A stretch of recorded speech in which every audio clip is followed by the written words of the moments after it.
It is my pleasure this evening to introduce our first speaker on an agenda item, and the item that they're speaking on is the acceptance of the report of the 2018-19 state accountability results. That would be Ms. Gay Adelmann. Ms. Adelmann, welcome.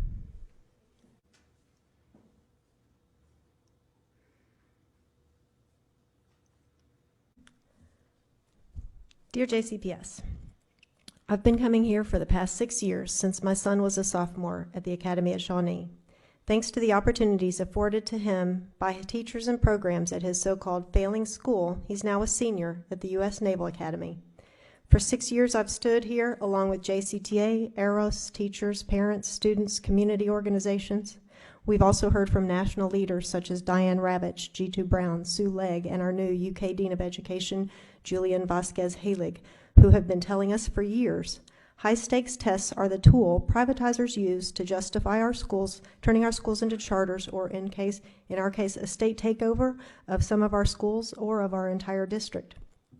No one is saying there's not room for improvement, but a thermometer never made anyone well, especially when the cause of the illness remains unaddressed. Root cause solutions, such as an equitable student assignment plan that sends as many children from west to east as from east to west. In fact, families in the east, Louisville, don't bear the same burdens, so we should carry more of the load until these disparities are eliminated. Recently, the Kentucky PTA turned over their financial records that they sued you to prevent me from having. The year-end summaries, anyway. It appears no one has been enforcing the submission of budgets, even though they are also required by law. While data from a few schools is still missing, I was able to look at the last 3 years' numbers to determine which schools have strong versus inactive PTAs.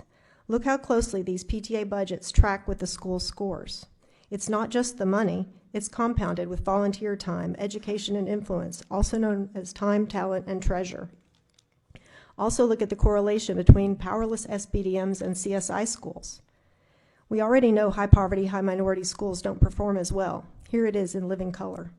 Parents of color are being systematically shut out of the conversation. By advocating for their kids, they've been labeled and pushed out of their PTAs or prevented from serving on their SBDMs or driven out of these schools completely.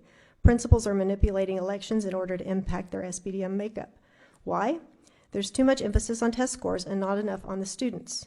In addition to overtesting and gaming the system, another way job-fearing administrators have been known to solve their problems is to push these students out to other schools, out to other districts, out of the system altogether.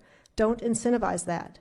Tell Wayne Lewis Jefferson County sees what he and Bevins Board are up to, and we are not falling for it.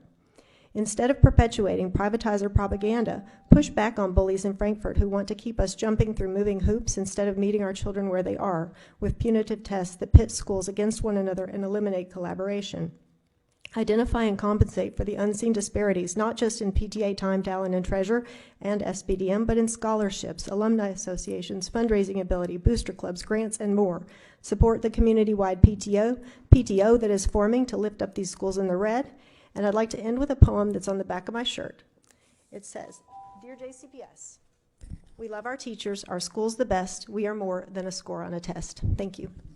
Thank you for being here this evening. Our next